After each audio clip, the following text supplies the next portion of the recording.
Assalamualaikum warahmatullahi wabarakatuh. Alhamdulillahilladzi hadana lihada wa ma kunna linahtadiya laula an hadanallah. Asyhadu an la ilaha illallah wa asyhadu anna Muhammadar Rasulullah. Amma ba'd. Pertama-tama, marilah kita panjatkan rasa puja-puji syukur kita atas kehadirat Allah Subhanahu wa ta'ala, yang mana telah melimpahkan rahmat dan karunia-Nya sehingga kita dapat berkumpul di malam yang penuh berkah ini. Salawat dan salam tak lupa pula kita curahkan kepada ruh junjungan alam, yakni Habibana wa Nabiyana Muhammad sallallahu alaihi wasallam dengan lafaz Allahumma salli ala Sayyidina Muhammad wa ala ali Sayyidina Muhammad. Buat langkah yang ketiga kalinya, izinkan saya berdiri di sini untuk menyampaikan sebuah kultum dengan judul Ibadah-ibadah ringan di bulan Ramadan. Hadirin wal hadiran rahimakumullah.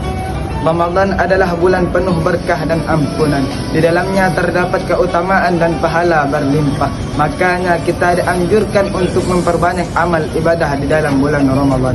Namun seringkali di kepala kita sudah terbayang bahwa ibadah yang dilakukan di bulan Ramadan adalah ibadah yang berat dan menguras tenaga, seperti solat tarawih, solat malam, membaca Al-Quran hingga khatam dan lain sebagainya. Padahal dalam menjalankan ibadah di dalam bulan Ramadan tidak selalu harus melakukan amalan yang berat dan memakan waktu yang lama. Allah Subhanahu wa ta'ala juga menyiapkan amalan-amalan ringan yang diperuntukkan bagi orang-orang yang kesusahan dan berat dalam menjalankan ibadah-ibadah biasanya. Berikut beberapa amalan-amalan ringan namun tetap dihitung sebagai ibadah yang besar pahalanya di sisi Allah Subhanahu wa ta'ala. Yang pertama, amalan-amalan ringan namun konsisten. Misalnya seperti salat rawatib atau yang biasa kita sebut salat qabliyah ba'diyah. Salat ini ringan sekali kerana bisa dilakukan dalam satu waktu yang sama, sebelum atau sesudah salat fardu, tanpa menyediakan waktu yang lain.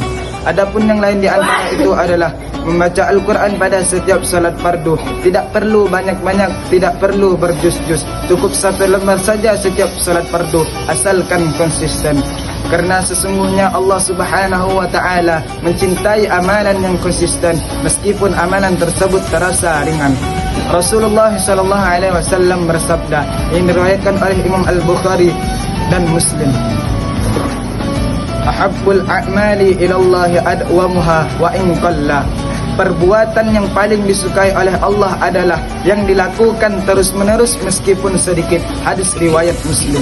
Dari hadis di atas kita dapat simpulkan bahawa Allah Subhanahu wa ta'ala mencintai amalan yang konsisten meskipun amalan tersebut berjumlah yang sedikit. Tetapi yang terpenting saat kita beribadah di bulan Ramadan adalah istiqamah. InsyaAllah Allah akan mencatatnya sebagai bagian dari menghidupkan bulan Ramadan. Berkaitan hal ini, Rasulullah SAW bersabda, yang diriwayatkan oleh Imam Al-Bukhari dari Abi Hurairah radhiyallahu anhu, Man qara Ramadana imanan wa ihtisaban ghafira lahu ma taqaddama min dhanbi.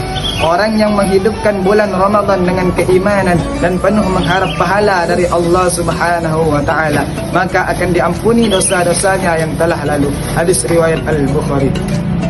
Hadirin wal hadirat rahimakumullah. Adapun yang kedua dari amalan-amal ringan tadi adalah bekerja seperti biasa pada bulan Ramadan, tentunya dengan berpuasa pada siang harinya. Beberapa orang menganggap bahawa beribadah di bulan Ramadan harus dilakukan dengan giat, jika perlu dengan begadang semalam dan tanpa bekerja. Hal ini tentu anggapan yang kurang tepat, kerana beribadah di malam hari hukumnya sunnah, sedangkan bekerja adalah suatu kewajiban. Suatu kewajiban tidak boleh dikalahkan kerana sunnah, sebagaimana yang dikatakan dalam sebuah kaedah fikih yang berbunyi, Al-wajibu la yutriku lis sunnah. Suatu perkara yang wajib tidak boleh ditinggalkan kerana perkara yang sunnah. Hadirin wal hadirat rahimakumullah. Marilah kita jadikan pekerjaan kita sebagai ibadah kepada Allah Subhanahu wa ta'ala. dengan niat menghidupkan keluarga, mencari ridha Allah dan mengharap pahala dari Allah Subhanahu wa taala. Jangan salah, bekerja adalah suatu kewajiban berkaitan dengan hifz menjaga nyawa.